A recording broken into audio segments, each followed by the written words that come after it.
शाम बख़ैर दोस्तों, कैसे हैं आप। आज मैं एक किताब के रिव्यू के साथ हाज़िर हुआ हूँ। किताब का नाम है बूए गुल नालाए दिल दूधे चिरागे महफ़िल। आगा शोरिश काश्मीरी की ये किताब है। ये इस किताब का जितना मुश्किल उन्वान है इतनी किताब ये मुश्किल है नहीं। ये बेसिकली जो है मिर्ज़ा गालिब का एक शेर है, बूए गुल चिरागे दिल दूधे चिरागे महफ़िल, जो तेरी बज़्म से निकला सो परेशान निकला। बूए गुल, पहले मैं इसका जो उन्वान है उसको मैं आपको आसान अल्फाज में बता देता हूँ। बूए गुल कहते हैं गुल की खुशबू। नालाए दिल, नाला जो है वो पुकार यार को कहते हैं, फरियाद को कहते हैं, दिल की फरियाद। और दूधे चिराग, दूध कहते हैं धुएँ को, चिराग महफ़िल, महफ़िल की चिराग का धुआँ।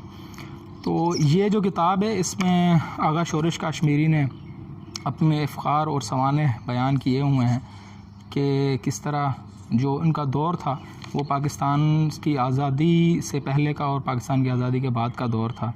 अच्छे ड्रामा निगार थे, उसके अलावा बड़े अच्छे मुकर्रर थे। तो क्या वजूहात थी, किस तरह पाकिस्तान जो है वो आज़ाद हुआ और किस तरह 1937 के जो इंतखाबात हुए थे उसमें कांग्रेस ने जीत के बाद मुसलमानों के साथ क्या हाल किया, तो उसके बाद मुसलमानों की आंखें खुलीं।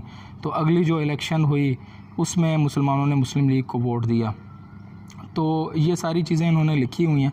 उसके बाद अपने जो जेल में जाने के वाक़यात हैं वो लिखे हैं। उसके बाद इन्होंने ये लिखा हुआ है कि किस तरह इनकी गांधी जी से मुलाकात हुई और उनके साथ क्या बातें हुई।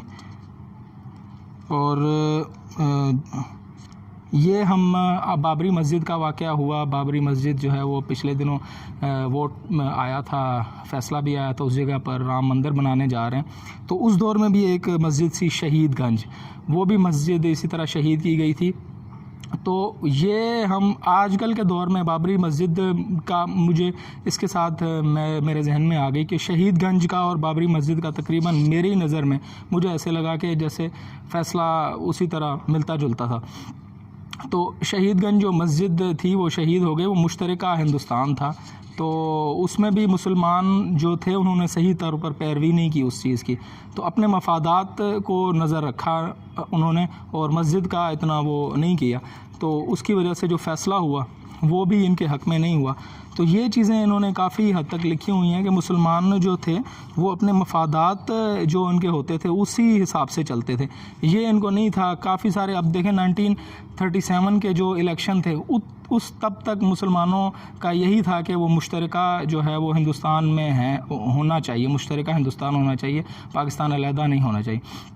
लेकिन जब उन्होंने, कांग्रेस ने उनको वजारतें, उनके वोट होने के बावजूद इनको मुसलमानों को नहीं दिया, क्या कहते हैं, हुकूक, तो फिर उनकी जाके आंखें खुली और आगे फिर मुस्लिम लीग को उन्होंने वोट दिए।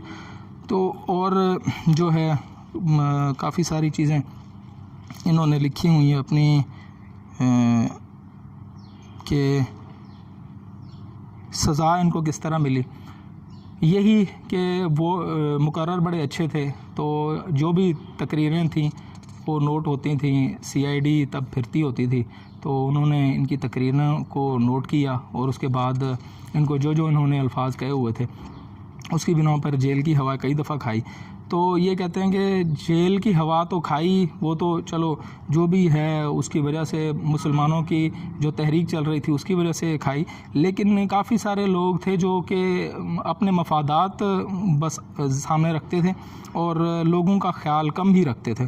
तो ये काफ़ी सारी चीज़ें इन्होंने लिखी हुई। उसके बाद एक जो चैप्टर मुझे बड़ा अच्छा लगा, दिल्ली की यादें।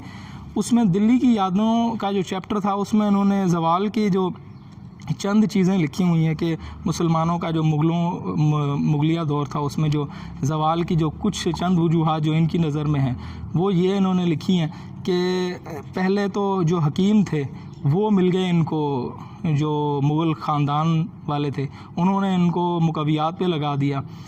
दूसरी बात यह है कि इज़्दवाज, कसरत इज़्दवाज की वजह से इनका काफ़ी नुकसान हुआ। उसके बाद इस तरह के लोग दरबार में आने शुरू हो गए कि जो जिनका इल्म और फ़न से कोई इल्म और फ़ज़ल से कोई दूर दूर का ताल्लुक़ नहीं था।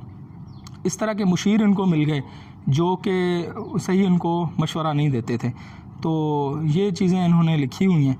तो कसरत इज़दवाज जब हो गई, उनकी औलादें ज़्यादा हो गई, तो उसमें फिर फूट भी पड़नी शुरू हो गई, बच्चे आपस में लड़ना शुरू हो गए। तो जैसे ही वो बादशाह थोड़ा सा बूढ़ा होता था तो आगे फिर देख लें उनका हाल यही हुआ। पहले जो 4-5 बादशाह थे, अगर मैं गलत नहीं हूँ, तो उनके बाद जितने भी बादशाह गुज़रे हैं इनके मुग़लों के, या वैसे भी जितने भी मुसलमानों का दौर रहा है, उसमें इसी तरह ही हुआ है कि या तो बादशाहों को मार दिया जाता था, या अंधा कर दिया जाता था, या उनके साथ उनको जेल में डाल के तो दूसरे जो है उनके भाई और जो भी ख़ानदान के लोग थे वो लड़के तो बादशाहत की उसमें लड़ते रहते थे। पंजाब के फसादात का काफ़ी डिटेल के साथ ज़िक्र है। पाकिस्तान जब आज़ाद हो गया उसके बाद क्या हालात थे, किस तरह लड़ाइयाँ हुई, सिख मुसलमान और हिंदुओं की किस तरह उन्होंने मारा। कई सारे लोग थे जिन्होंने तहफ़्फ़ुज़ भी किया, जैसे कि पाकिस्तान में कई सारे लोग थे जिन्होंने हिंदुओं का तहफ़्फ़ुज़ किया, और इंडिया में कई सारे लोग थे जिन्होंने मुसलमानों का तहफ़्फ़ुज़ किया, लेकिन काफ़ी सारे लोग थे जिन्होंने लड़ाई भी की। तो ये सारी चीज़ें जो हैं वो लिखी हुई हैं इस किताब में। बहरहाल तारीख़ पाकिस्तान पर एक जामे किताब है, और जितना इसका मुश्किल टाइटल है उतनी मुश्किल ये किताब नहीं है, ये आसान अल्फाज में लिखी गई किताब है। वीडियो देखने का शुक्रिया।